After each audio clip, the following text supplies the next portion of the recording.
Mabuhay! Ako si Emir at tayo'y muling magbalik-tanaw sa nakaraan. Ito ang pagpapatuloy ng aking serye, Balik-tanaw, sa mga ad jingle na gawa ng Father of Philippine Christmas Music. Kung hindi nyo pa napapanood ang mga nakalipas na parte ng seryeng ito, o kung gusto nyong panoorin ang lahat ng parte ng sunod-sunod, pwede nyong i-click yung link na lalabas sa taas ng ulo ko. Tuloy tayo. Pang-31, Snowtime Ice Pops, You're Okay.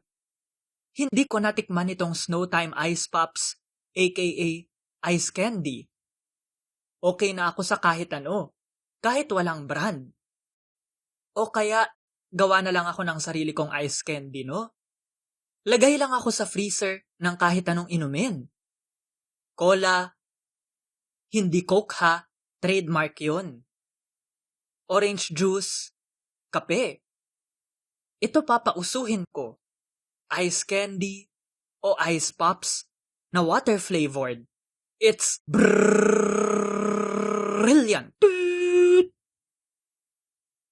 Pang-32, Isetan Department Store, we know and we have what you want. Yung Rustans na jingle, nagulat ako. Kasi bakit Filipino, pang mayamang mall yun? Baliktad naman ngayon. Bakit yung jingle ng Isetan, Ingles? Pang masang mall yun. Naisip ko habang pinapakinggan ang mall jingle ni Joe. Bakit hindi nagsulputan na parang kabute ang Isetan at Rustans? Kumpara nyo yan sa SM na we've got it all for you. Tama ba? O pang landmark yung jingle na yon? Pang-33, Sterling greeting cards, the next best thing to a personal greeting. Mukhang mas tumatak yung Hallmark greeting card jingle na gawa ni Joe. Kasi, naging buong kanta yon. Naging mahaba. Itong Sterling greeting cards, walang nakakaalala. Gumagawa rin ng Sterling ng filler notebook, yung maninipis na pampuno sa mga kwadernong may binder. O kung taga-UP ka, Blue Book. Ngayon, panahon ng video conferencing, hindi Zoom ha, muli, trademark yun. Ngayong panahon ng video conferencing, may gumagamit pa ba ng kwaderno? O tinatype na lang lahat? Comment nyo sa YT page ng video na ito. Kasi, hindi naman ako nagvi-video conferencing. Walang may paki sa akin. Yan lang masasabi ko. Boring ang jingle eh. 34, New Royal Spaghetti, experience over 85 years of perfection. Royal Spaghetti, lagi ko itong nakikita pag Pasko. Parang si Joe Marichan. Whenever. Classic ang Royal Spaghetti. Pero alam nyo ba kung ano yung nawala na lang? Hindi na nakita kahit kailan? At least yung Pepsi Blue, lulubog lilitaw. Ito, lumitaw, lumubog, tas nawala na lang, naglahong parang bula. Royal Instant Noodles, na hindi napapasa ngayon yung naging advertisement. At Royal Chocolate Flavored Margarine. Nalito lang ako sa lyrics ng jingle tungkol sa spaghetti. Quote, you have no choice, you have to switch, you have to try. Unquote. Wala kang pagpipilian, wala kang choice. Kailangan mong lumipat, kailangan mong mag-switch. Pero kailangan mo ring subukan. Kailangan mo itry. Pag sinubukan mo naman, hindi ibig sabihin nun, dapat nang palitan ng nakasanayan. Ano ba talaga, kuya? Kuya Boji? Hindi. Kuya Joe. Oh no, I've gone cross-eyed. Pang-35, Cafe Puro, the taste of brewed in an instant.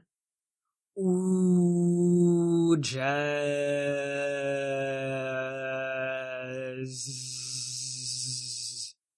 Like jazz? Pang-36, Dutch Boy Quality Paints, Let Me Color Your World. Napakasenting jingle naman ito para sa pintura. Yung balde ng Dutch Boy, pang-flush ng toilet namin. Para tipid sa tubig. Toot! Pang-37, BC Apples, Big and Crunchy Canadian Apples. Tunog Pasko ang jingle na ito para sa mansanas. Akala ko nga, ginamit ulit ito ni Joe, ni-recycle, para sa Christmas albums niya. Hindi yata, pero baka mali ako. Alam niyo na gagawin ha, i-comment niyo sa YT page ng video na ito. Isa lang ang sigurado, hindi tayo pumayag na i-recycle ang basura ng Canada. Pang-38, Footsteps by Zenko. Di ko sigurado kung tama yung bigkas ko. Footsteps by Zenko, Fashion for Your Feet. Napaka-90s, dekada 90 ng jingle na ito. Kulang na lang yung graphics ng Saved by the Bell. Toot! Pang-39, WRR o WRR 101.9 o .9 FMID 124. Sinusubaybayan ko rin ang kasaysayan ng radyo sa ating bansa. Oo, marami akong interes. Bangko, Ayala, radyo. Kaya, bibitinin ko ulit kayo. Kung gusto niyong mapanood yan, yung video ko tungkol sa kasaysayan ng radyo sa bansa, mag-subscribe, pindutin ang batingaw o bell, at i-comment sa YT page ng video na ito. Ito lang sasabihin ko ngayon. Sa mahabang panahon, iba ang brand ng FM radio ng ABS sa mga probinsya kumpara sa Maynila. Sa probinsya, MOR, My Only Radio. Pero sa Maynila, Tambayan 101.9 o kaya WRR o kaya Radio Romance. Nitong huli na lang ginamit ang MOR sa Manila ABS Radio hanggang sa alam nyo na. Naaalala ko sa mga jingle para sa Radio Romance, Radio Romance. Ang mga jingle ng W-Rock. The Philippines Original Light Rock Radio, Metro Manila's 96.3 W-Rock. Palibhasa, parehong easy listening stations yung mga yon. Kumpara niyo yung mga gawa ni Joe para sa Radio Romance sa mga bumper ng W-Rock sa Cebu. May online streaming sila. Wala na yung sa Metro Manila eh. Napalitan na ng di umano the number 1 station to listen to in the office and on PUVs. How sweet it is to be loved by you. Isa pa, meron ding Radio Romance na pelikula. Nakaka-restore lang ngayong taon ng ABS. Buti nakapag-restore pa sila ng pelikula. Matapos ipasara ang Film Restoration Division noon dahil sa muli, alam nyo na intriga, na curious ako na panoorin yon. Kasi sabi ng direktor na si Joey Reyes, nauna pa daw siya sa Christmas classic na Love Actually, na, spoilers, hindi ko pa rin napapanood. Pwede ko sigurong ikumpara yung dalawang yon, no? Pang-4, You Can't Take Salem Out of the Country. May mali yata. Dapat yata, You Can Take Salem Out of the Country. But, You Can't Take the Country Out of Salem. Muli, chill, relax. Pero, hindi ko magawa. Kasi, sino o ano ang Salem? O Salem? Wala akong ideya kung ano tong Salem o Salem na tinutukoy dito? Produkto ba ito? Palabas? Sine? Pusa ni Sabrina? Kung alam nyo, abisuhan nyo ako sa comment section ng YT page ng video na ito. Ano kaya si Salem o Salem? I don't know. Something amazing, I guess. Or maybe not. Baka hindi amazing. Toot! Pang-41, Annie Rose, The Shape of Things to Come. Oh boy. Aaminin ko, hindi ako komportable habang pinapakinggan ang jingle na ito. Kasi women's underwear, lingerie brand, ang Annie Rose. Oo, babae ang kumakanta, pero lalaki ang gumawa. Sigurado ako may mas kwalipikado sa akin na pwedeng magtalakay ng isyong ito. Oh Filipino feminist YouTubers, where are you? Toot! Pang-42, Sunquick, over 20 glasses of juice. Over 20 glasses, higit pa sa 20 baso, kasi di umano. Quote, 5 times more orange juice. Unquote. Concentrate, parang joy. Isang patak, isang patutak. Muli, hindi sponsored ang video na ito. Hindi ako binayaran para isingit ang joy. Toot! Pang-43, It's a Hyatt World. Ginaganahan akong mag-around the world in 80 days sa kantang ito. Kahit na ang tumatak lang naman sa akin ay ang listahan ng kung saan may Hyatt sa iba't ibang parte ng mundo. Hindi ko masyadong maintindihan ang lyrics eh. Kailangan mag-enunciate. Merong Hyatt sa BGC at sa Resorts World Manila.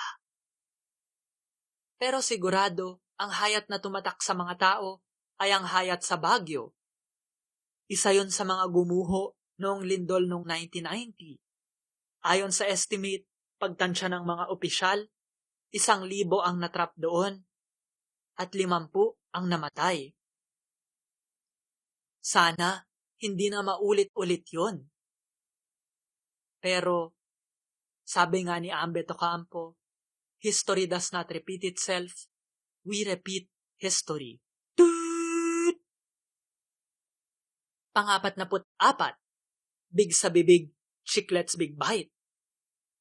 Mas trip ko ito kesa sa juicy fruit jingle.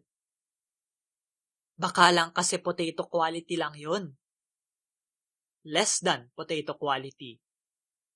Kamote, ube, gabi. Ewan. Gawa tayo ng levels of halamang ugat, root crop quality. Hehe. Pwede kayang pamalit ang chiclet sa pagsipilyo, sa pagtoothbrush. Tutal, pareho namang minty fresh yun eh. Babala, wag tularan. Wag palitan ng chewing gum ang pagsipilyo. Nakakabulok ng ngipin yan. Tingin nyo, bakit puro dilaw ang ngipin ko? Toot! Pang-45, sunflower crackers, a rainbow of flavors. Lagi ko itong nakikita noong bata ako. Meron ngang lalagyan ng sunflower crackers sa kainan namin. Subalit, ano lasa nun? Hindi ko maalala. Wala yata akong natikman sa mga flavor na nilista ni Jose Marichan. Yung kapatid ko naman, naaalala niya yung strawberry flavor. Kinakain daw niya nung kinder. Kaya, laking gulat niya. At ako, na merong sunflower crackers na di umano may formalin o melamine. Hindi ko na maalala. Siguro naman, nasa kanan yung news article noong panahong iyon. Kasabay niyan yung pekeng maling. Toot! Ito ang ranking ko ng mga jingle na aking pinag-usapan sa video na ito. Yung radio romance na mga jingle, mas maikli, mas maganda. Kasi ayoko sa mababagal na kanta eh. Hindi ko kaya ang easy listening.